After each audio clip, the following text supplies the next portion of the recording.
की तरफ आगे बढ़ने के लिए होती रहेंगी।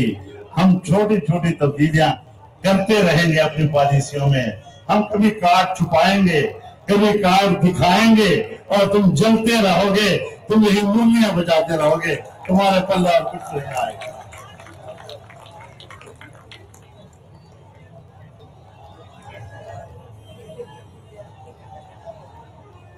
मैं हुक्मरानों को बताना चाहता हूं, मैं हुक्मरानों को बताना चाहता हूं कि जो लोग आज पीडीएम के प्लेटफॉर्म पर खड़े हैं, ये बड़े बालिग और नजर सियासी लोग हैं, ये अपने कदमों पर खड़े सियासी लोग हैं और तुम किसी की पिसाची पर चलने वाले।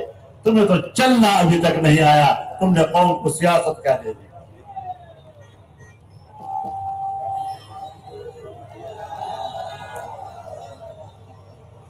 चंद दिन पहले एक इंटरव्यू में मुझसे एक सहाफी ने पूछा कि हुकूमत कहती है कि हम तब्दीली लाएंगे, देखो ना वजारत एक तब्दील हो गई, एक वजारत किसी को, दूसरी वजारत किसी को, तो आप तब्दीली क्यों नहीं मानते। मैंने कहा वो दो बंदे बाजार में जा रहे थे, एक ने दूसरे को आवाज दी कि तेरे कपड़ों से बदबू आ रही है, ये कपड़े तब्दील कर लें। तो फिर दोनों ने आपस में तब्दील कर दी। ये उस तरह की तब्दीली है।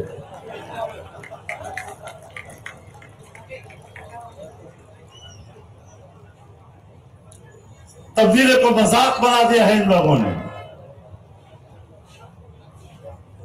जिनको हुकूमत करनी नहीं आती। जो सुबह शाम पूछता है मैंने बयान कैसे देना है, उस दिन आते एक इंटरव्यू दिया, एक बयान दिया उसने कि मुझे तो हुकूमत चलानी नहीं आती, मेरे पास तो टीम ही नहीं है जिसको हुकूमत चलानी आए, मुझे तो तजुर्बा ही नहीं था, मुझे तो कुछ वक्त चाहिए, मुझे तो आगाज शुमार का भी पता नहीं चलता था। तो जब तुझे कुछ पता नहीं था तो तुझे किस बनाने का था कि हुकूमत में आओ। अभी परसों पूछा गया कि आपने ये बात कही, आपने ये बात कही, आपने ये बात कही, तो उसने कहा मैंने इस तरह नहीं कहा, मेरा मतलब ये था, मेरे मतलब को गलत बयान किया गया, मेरे सियाक को सभा को इस तरह बयान किया गया, ये किया गया, वो किया। अब बताओ, इसको न बयान देना आता है न सफाई देनी आती है। जिसको न बयान देना आता हो, न बयान की वजाहत आती हो, न बयान की सफाई आती हो, वो पाकिस्तान का वजीर आजम बना हुआ है। बीबी मरियम ने तो कह दिया कि बनी गाना के महल को उन्होंने रेगुलराइज कर दिया है, उसके घर में कुछ और भी है जिसको वो रेगुलराइज कराने की कोशिश कर ले तो बेहतर होगा।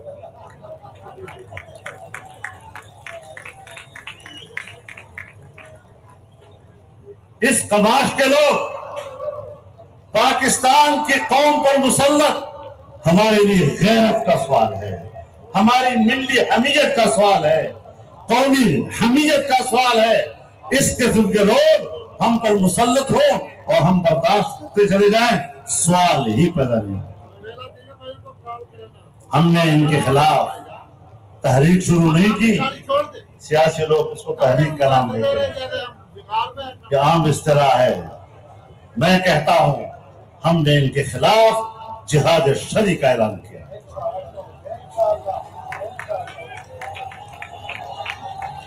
इनके खिलाफ मैदान में उतरना, तहरीक चलाना, जदोजहद करना, आईन के दायरे में, कानून के दायरे में मैदान में उतरना, ये सिर्फ सियासी तहरीक नहीं, ऐसी हुकूमतों के खिलाफ इसको शरीफ जिहाद भी करार दिया। लब्बैक लब्बैक लब्बैक लब्बैक। और ये मैं वो अल्फाज इस्तेमाल कर रहा हूं कि जहां पीछे हटना गुनाह कबीरा बन जाता है,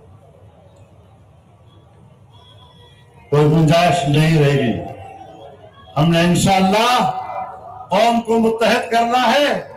बदअमनी तो कहते हम दहशतगर्दी खत्म करेंगे।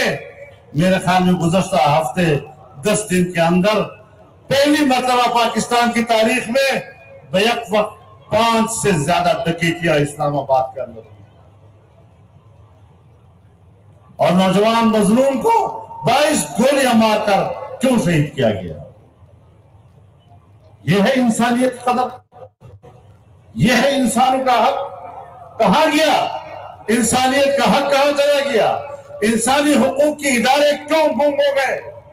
मैं पूरी दुनिया के इंसानी हुकूक के इदारों को कहना चाहता हूं कि वो पाकिस्तान में इंसानी हुकूक की इस पामाली का नोटिस ले, ताकि वाज़ेह हो जाए कि ऐसे लोग इस मुल्क पर हुकूमत करने के हकदार नहीं है। तो मेरे दोस्तों, न यह हुकूमत जायज है, न इसकी मईशत बेहतर है, और हमने ऐलान किया है इंशाअल्लाह फॉरेन फंडिंग केस के हवाले से 19 जनवरी को हम इस्लामाबाद में इलेक्शन कमीशन के सामने